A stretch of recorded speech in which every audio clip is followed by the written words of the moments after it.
On your dollar we shall stand. On your dollar. And they will be so excited.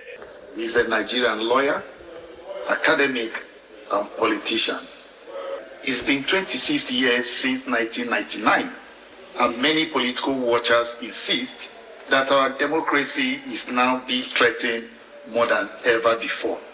How did we get here?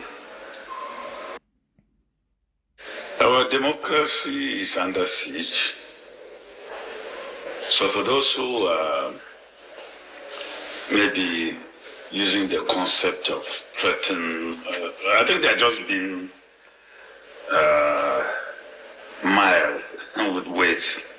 We got here because, one, of the prolonged history of a military interregnum, which distorted completely the initial concept of the struggle for democracy, which was initiated by the Nigerian Youth Movement as a pre-independent struggle organization that culminated into so many political parties which got independence for Nigeria.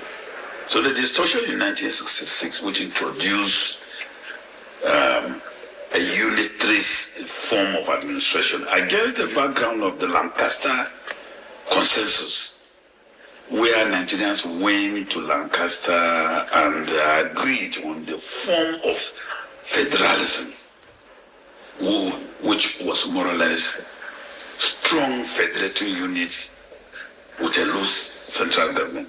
Now that had been reversed since the military came in, because the military is an authoritarian rule. So it wanted control of the entire country. So it had to come up with that. And it kept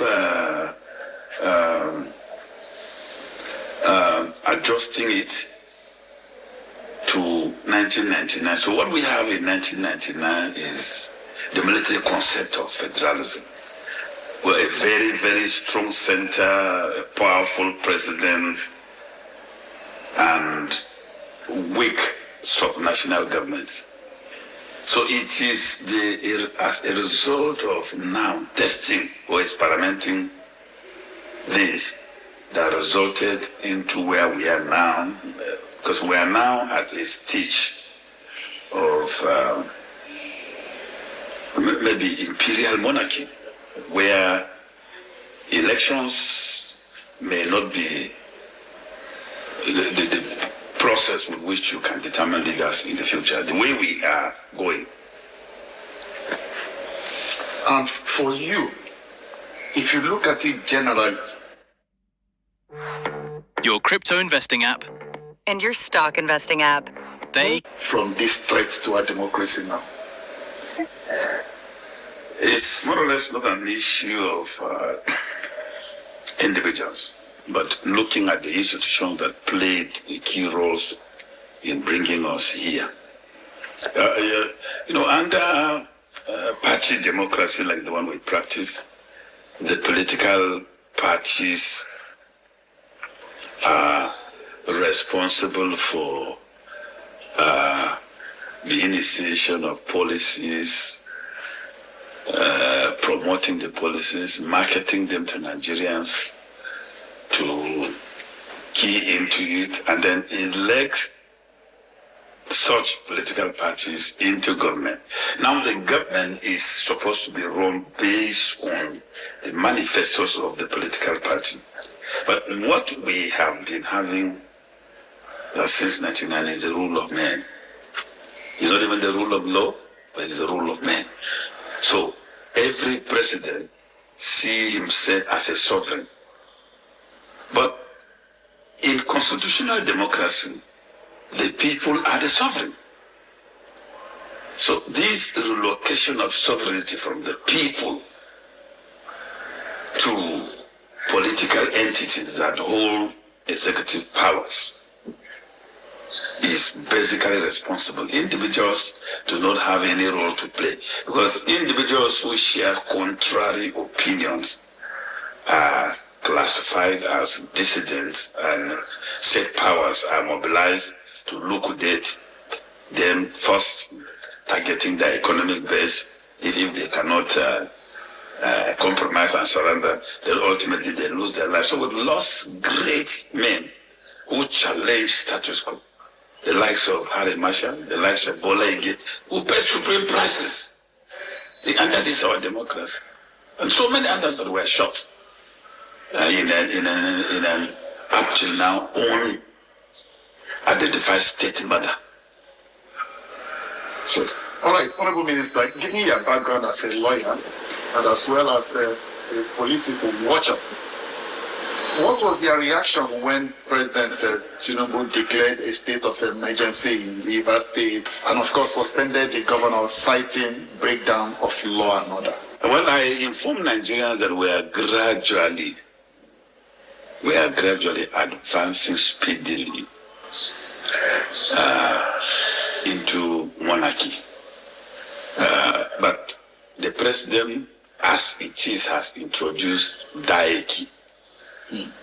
Because we're not under democracy, we're under diarchy. You have some parts of Nigeria governed by democracy, and then you have some part governed by self-appointed dictators who had no business of being there.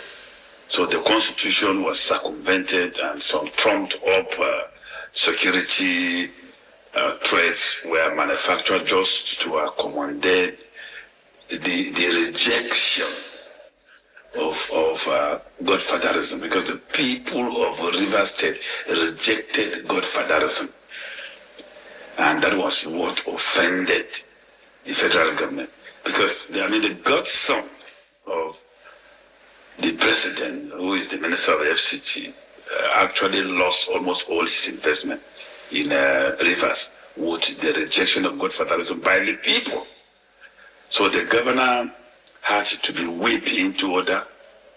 And so you shove him aside and put the resources of the state and the government at the disposal of an imposter,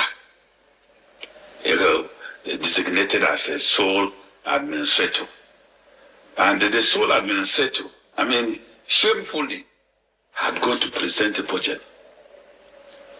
That same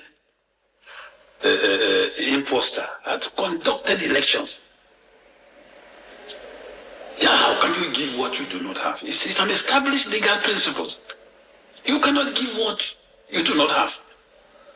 The man that has no relationship with democracy, so how can he donate democracy? Rivers State, I'm not a prophet, but Rivers State is not going to recover from this attack and the introduction of this ignoble democratic tradition now. If you're a teacher and you love what you do, but you don't love the workload, Venezuela is going to conduct local government elections. And the godson of the president is in PDP and is also in APC. Because when he stands, you see the broom here and the umbrella on the other side. So the election is the rainbow of his personality now. So the governor will now come in. They will return him to power. So he has a very hostile House of Assembly that was PDP, and in the meeting night, metamorphosed into APC. Now they have also succeeded in putting up the local administration in the hands of APC. All this is struggle for the huge revenues of the people of Rivers. It's not about us, the well-being of the people. I've been to Port Harcourt a couple of times under this same state of emergency. But there has been no evidence of any threat. I even go out in the night to attend parties to test whether there was indeed some threat. I didn't even hear a gunshot for one day. So, Port Harcourt is even more peaceful than Zamfara, than Kebbi, than Katsina, than Sokoto, than Kaduna, than Benue, than Plateau.